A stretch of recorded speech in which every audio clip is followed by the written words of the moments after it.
Pessoal, vamos começar aqui a falar um pouco sobre a teoria. Eu não ia falar, ia me deter só a parte prática, porque os livros são bem melhores do que eu estou falando aqui. Mas então eu vou tentar, quem sabe, correlacionar e agregar um pouquinho mais. Então vamos começar. Em relação às agulhas, você pode ter agulha triangular e agulha cilíndrica com a ponta cortante ou a ponta romba. Isso aqui é uma ponta cortante também. Então, resumindo, você vai usar agulhas triangulares e agulhas cortantes para tecidos duros e cilíndricas de ponta romba para tecidos mais friáveis, tá? Então, na pele, se você for usar uma cilíndrica romba, a agulha vai quebrar ou entortar, você não vai conseguir furar a pele. Pele é triângulo cortante, certo? Existem dois tipos de fio, os monofilamentares e os multifilamentares. Os monofilamentares têm vantagem porque as bactérias não entram aqui nesses espaços e eles têm menos reação inflamatória do que os multifilamentares e menos infecção também. Tá? Existe também uma possibilidade de um fio multifilamentar encapsulado, que também seria uma alternativa.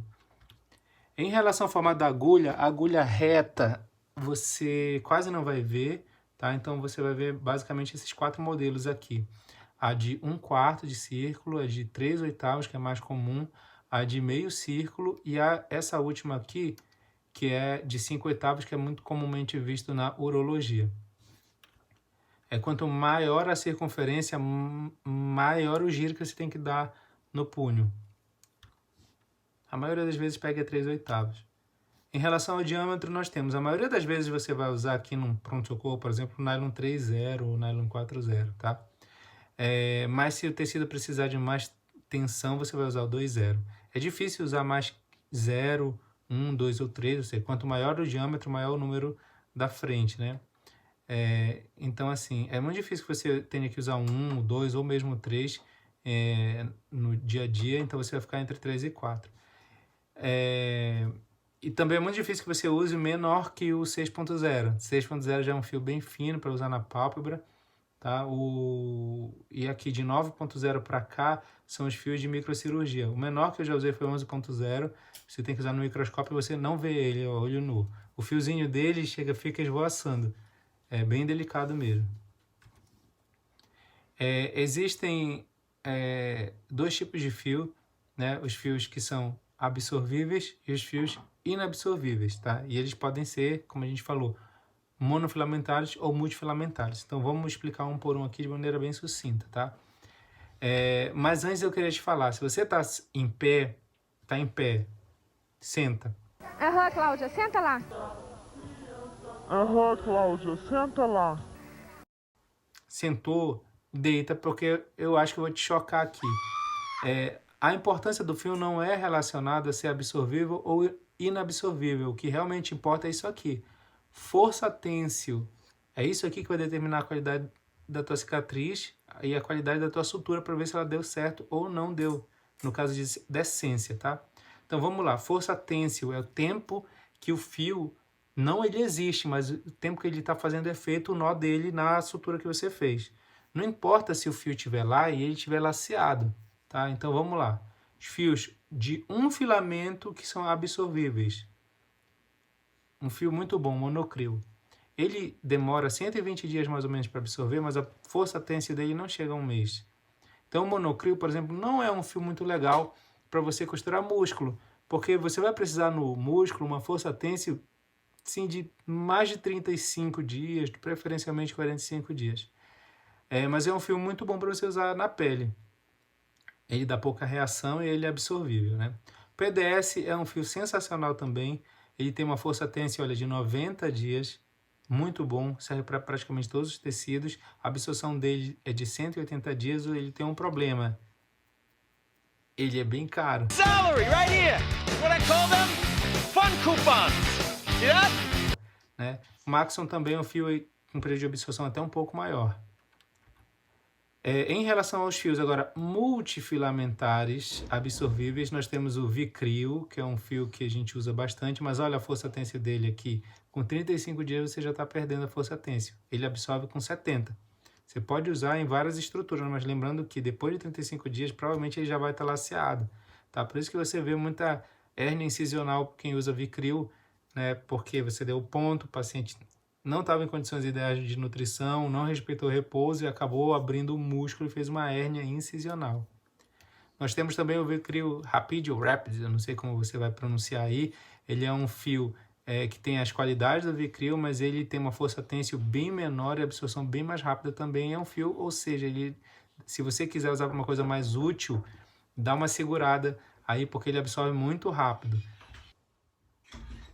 Então esse fio é um fio que você vai utilizar, por exemplo, em rinoplastia, que é um local que você não precisa muita atenção e preferencialmente que o fio seja absorvido o mais rápido possível. E o Dexon também é um fio muito interessante, ele é muito parecido com o Vicryl, só que ele tem a questão da absorção dele que é um pouco mais lenta. Nós também temos os fios multifilamentares naturais absorvíveis, como o, não é Catgut, é Catgut. Catgut. Não é Cheetos, é Cheetos. Brincadeira. Esse fio aqui, o Catgut, ele não é utilizado em muitos países por causa de uma doença chamada encefalopatia espongiforme bovina, também conhecida como doença da vaca louca. Exatamente. Parabéns. É um fio completamente imprevisível. Ele pode ser absorvido entre 7 e 14 dias, até 28 dias se ele for cromado, mas é um fio que está relacionado com uma reação tecidual muito grande, então o resultado estético dele realmente muito pobre. Em relação aos fios aqui, ó, monofilamentares inabsorvíveis, nós temos o nylon, um fio excelente, barato, que apesar de ser inabsorvível, ele vai perdendo 20% de força têncil ao ano, ou seja, é muito bom, porque um ano depois ele ainda está com 80% da sua força têncil, então os tecidos vão estar completamente cicatrizados, normalmente com 12 meses, e aí o problema é resolvido. Lembrando que nos primeiros 45 dias você alcança 70% da força têncil de uma cicatriz. Então uma cicatriz, dificilmente ela chega a 100% do tecido original, ela normalmente vai até 80%. E nos 45 primeiros dias você alcança 70% desses 80%. Não é 30% dos recursos da exploração, é 30% de 25%, ou 30% de 30%. Estilo Dilma. Mas o fio nylon é um fio barato e muito eficiente, dá pouca reação porque é monofilamentar, tá? Prolene também é um fio muito bom, tem as características muito parecidas com o nylon e ele só é um pouco mais caro. E o Mercilene, que acho que foi o primeiro fio desses inabsorvíveis que foi feito, se eu não me engano, tá? Esses fios aqui, em vez de dar 3 nós, né, um duplo, um seminó, é bom que você dê 4 nós, porque às vezes ele dá uma folgada. Então o quarto nó seria um nó tipo andar de cinto e suspensório.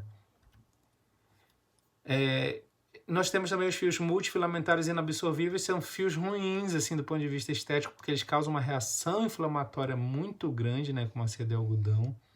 E a seda, por exemplo, ela perde completamente a força têncil com 2 anos. São realmente fios que dão uma reação. Tipo, seda é muito difícil usar hoje em dia, porque ele perde totalmente efeito, ele fica lá só causando reação inflamatória de corpo estranho. E a título de curiosidade, nós temos os fios metálicos, como de aço inox, e eles não perdem a força têncil. Quando você vai usar? Usamos sim, por exemplo, em estrutura óssea, né? É muito difícil você passar um ponto de um fio maleável num osso, então você usa fios metálicos, eles têm essa vantagem aí de não perder a força têncil, ou seja, eles estão lá eternamente. Gente, era isso. Um abraço, espero que vocês tenham gostado.